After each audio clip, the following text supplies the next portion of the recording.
So today, I wanted to talk a little bit about something that's very near and dear to me. I think it's something that everybody has probably experienced at some point, some more than others, some more frequent than others. And this is something that I have a challenge with all the time. And it's something that I overcome, but it's something that's always in the front of my mind that I have to keep in check and I have to stay in front of. And that's eliminating guilt that we might bring on and taking time for myself.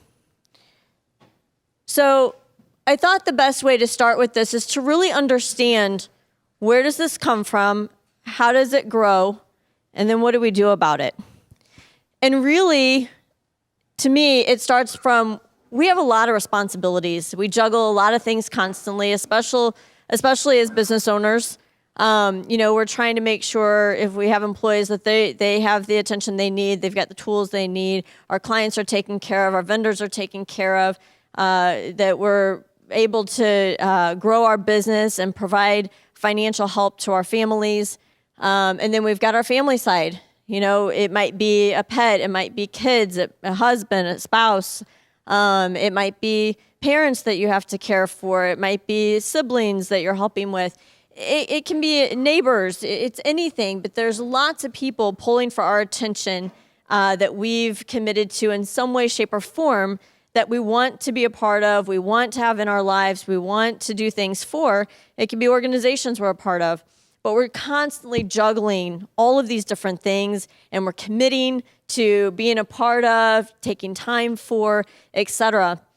And that's all great, but what we tend to do is we tend to be a superhero or try to be a superhero with it. We think we can do all things for all people and accomplish everything exactly as we want it to do. And that's a great goal to have, but the reality is, if we really think we can commit ourselves to everything that could possibly be out there and accomplish it all, we're probably not going to be able to do that.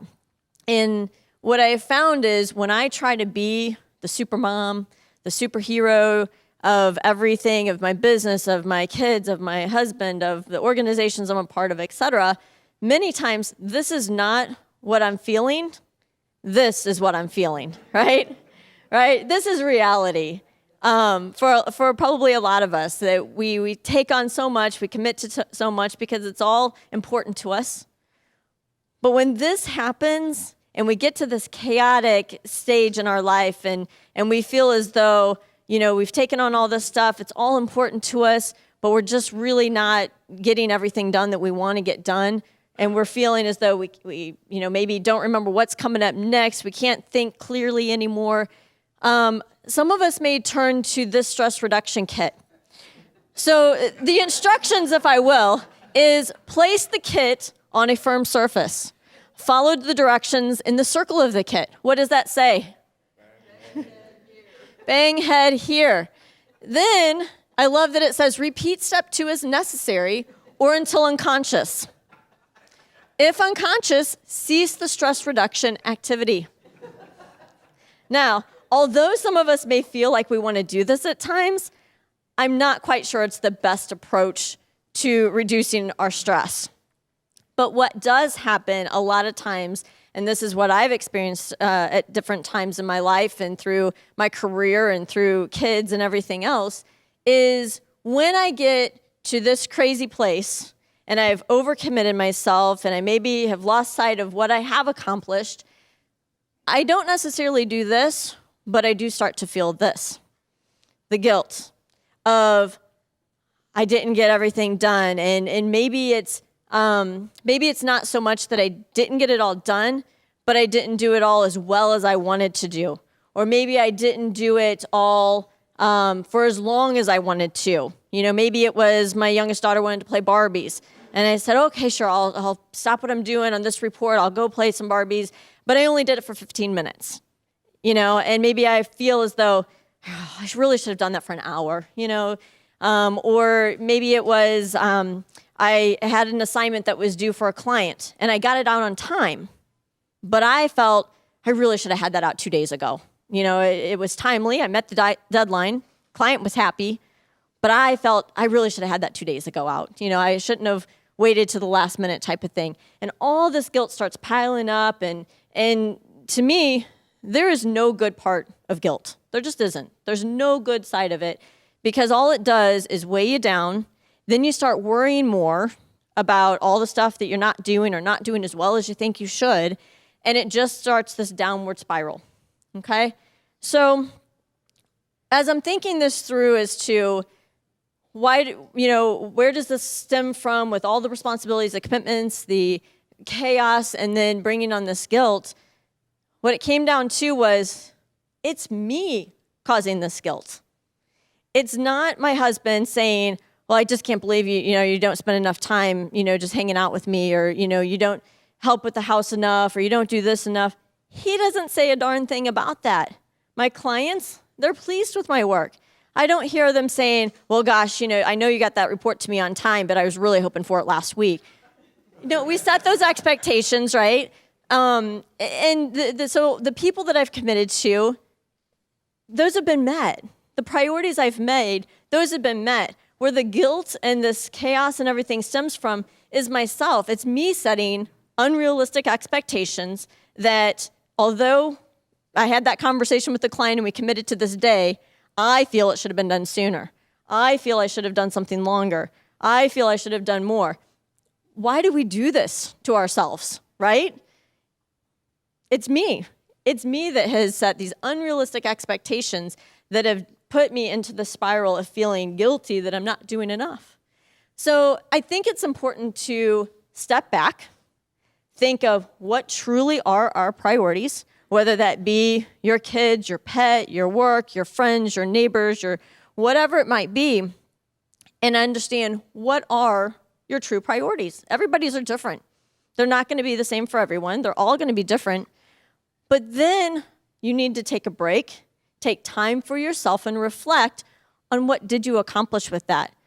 Don't focus on well, I wish I got these other 30 things done, because if you think back, at the time, that wasn't your priority. Did you accomplish what was your priority?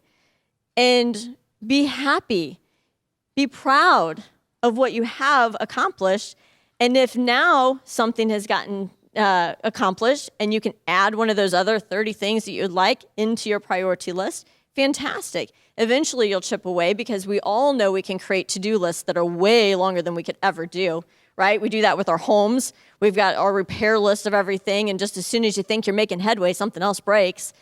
That's with everything in life. That list, if you want it to be, it could be miles long for years well beyond we'll ever live, right? So this was my realization, is really the overwhelming chaos and that guilt that it brings on was all brought on by myself.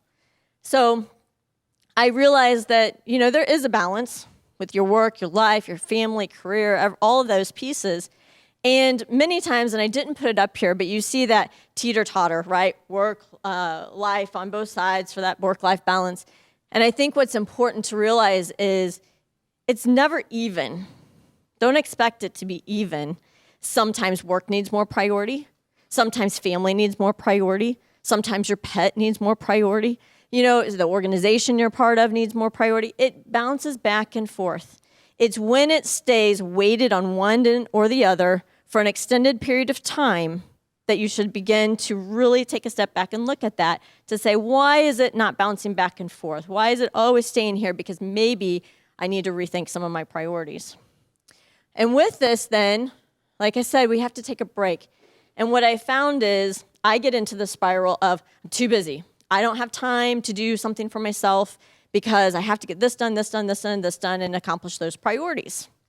Well, what I found is if I forced myself to take a break and reflect, all of a sudden, my guilt is going away because I'm reflecting on what did I accomplish? Did I really, truly take care of those priorities that I'd set for myself and those commitments? And the answer is yes.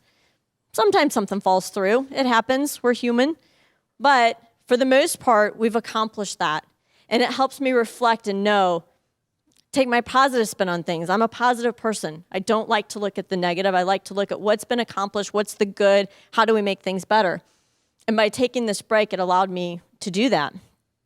If we don't take this time, then you never really see that side of things. And when you have that chaos and that guilt that starts to come on, it just continues to take you down. You have to take the time to step back. So here are two things I'd like to share with you. Some of you guys know this about me, some of you don't. But here are the two things I do. And for everybody, it'll be different. But here, I play volleyball. I played it in high school, stopped for a few years when my husband and I met. We got together, and my brother-in-law invited us to play on a league with him.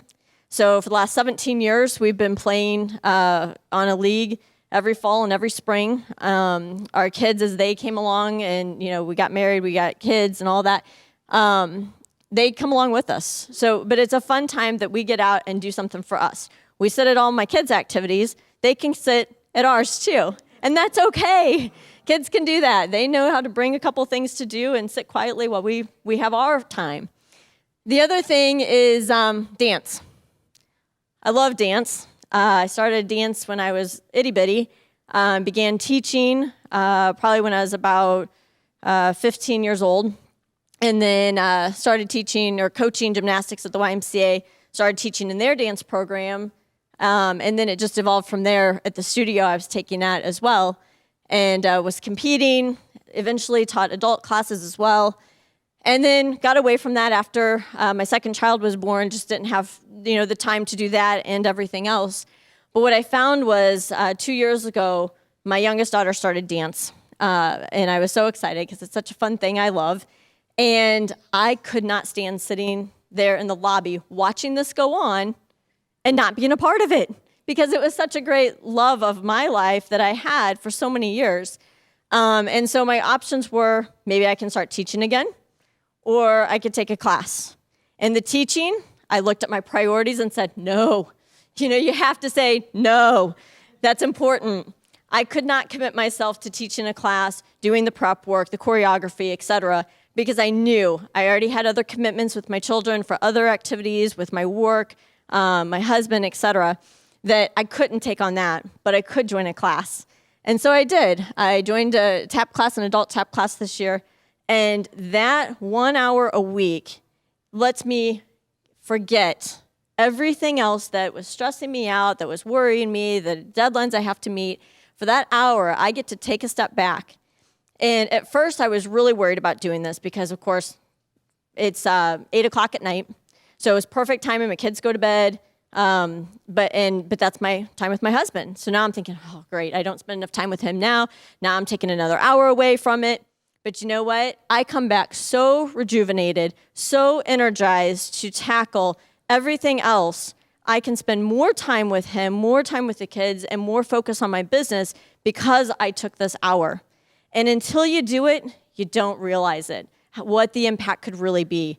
So this is why, I share with you what my passions are and how it's helped me, is because although it was a great love of my life to dance, I was really reluctant to sign up for that 1 hour a week class because I was just too busy. And when I did it, it has helped me in every aspect of my life to do that. So I encourage you to take time, find what your passion is. It might be just stepping out and reading a book for a half an hour, an hour. It might be doing an exercise routine. It might be taking a walk. Whatever it might be just sitting in front of the TV and watching a silly show. But whatever that time is for you, take it, because that's what helps you take a step back. You can really understand what you have accomplished and eliminate that guilt by taking time for yourself. So I saw this and I really thought it kind of fit. You really have three choices. You can give up, give in, or give it your all.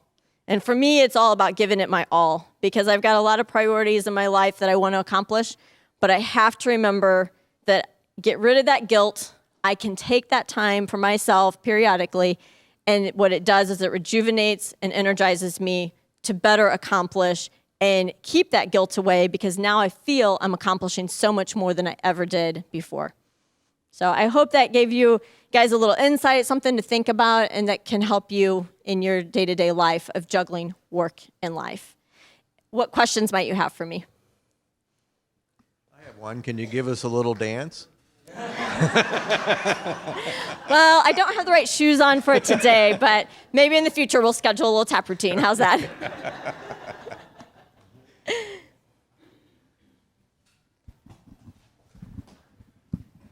not so much a question, but more an affirmation. The neuroscientists tell us that we only use about 10% of our brain power. And what I've experienced over the years is when I'm feeling stressed, that probably drops to 2 or 3%. Yeah. But when I treat myself and go do something, it goes to full capacity again. So, yeah, Absolutely. kudos. Great program. Thank you. Lori, do you think that vacations are important too? I'm just asking that. Absolutely. Yeah, vacations are extremely important. And I know as business owners, it's hard for us to step away. I've had lots of vacations, my husband included. He does not own his own business, but he's in IT support. So there have been many vacations where we vacation with our laptops and we're sitting out, either visiting with my parents or at a hotel, and we've got our laptops with us. But regardless, we're stepping away. And I think it's important to do that as much as you possibly can. And I also want to say it can be done to be able to step away and not take your work with you. It might not be a 2-week-long vacation. It might be an extended weekend. But even to take just a day of vacation, I think we need to really think about the definition of vacation. Is it doesn't have to be this big trip somewhere to vacation. Vacation is really taking a break and just stepping away. So even if it's just a day off to do something completely non-related to your work and everything, to just decompress, I think that's extremely important to do. I just want to say thank you because as I thought the other day, God, I need to do something. I'm so exhausted. I think I'll use one of those massage gift cards that's been sitting there for a year. Absolutely. Absolutely.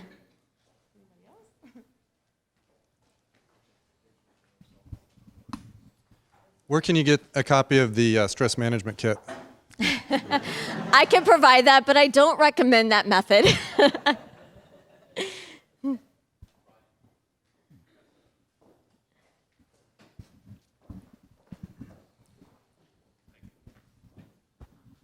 So, Lori, I suspect that you have your family pretty well involved in this process. Mm-hmm. Can you tell us a little bit more about the roles that your spouse and your children play in this? Yeah. I am extremely, extremely fortunate that I have a very supportive spouse, a very involved spouse. My husband and I, we go pretty much 50-50 with everything we do. It's with the kids' activities, it's with the housework, it's with everything. And so I've got a great support system there, which I had a client who didn't have that, and it was extremely difficult for her. So my husband is the one who really helps me with this because Kathy Sexton has helped me tremendously in helping me understand how to let go and delegate and things with my business that helped me get to this point of being able to take this time. But hearing her stories of being a workaholic, I definitely have the tendency to be that person, to just work, and not take that other time. But I made the commitment to myself when I opened my business that family was extremely important to me. At the end of the day, I stop. I might start back up later that night, but there's a certain point in time where my day ends. It's kid time. It's when they get off school, they have their activities, and maybe when they go to bed, I have to pick it back up and do some more work or whatever the case may be, depending on time of year. But my kids, I have involved them in the business. So they see, I think it's important, John Brandvine talked about this last month, they see the importance of, or I see the importance of teaching them about business and money management and being a part of something. So I involved them in it. So they understand some of that. And I understand, and I talk to them about why mommy has to do this versus going outside to play catch right now. But when I do that, I always make a commitment to them that here's when we're going to do it, and I do it. And that I think is really important because you can always make those promises and never keep them. But if I can't do it right now, I make a commitment and I keep it. If I say we'll do that in an hour, whether I'm done or not, I might sit there and stress about, oh my gosh, I didn't get it done. I've got, but that time is the time I do it. So they're all very, very supportive of what I do, and that's what helps me continue on. Mm-hmm. All right, time's up. So thank you all very, very much.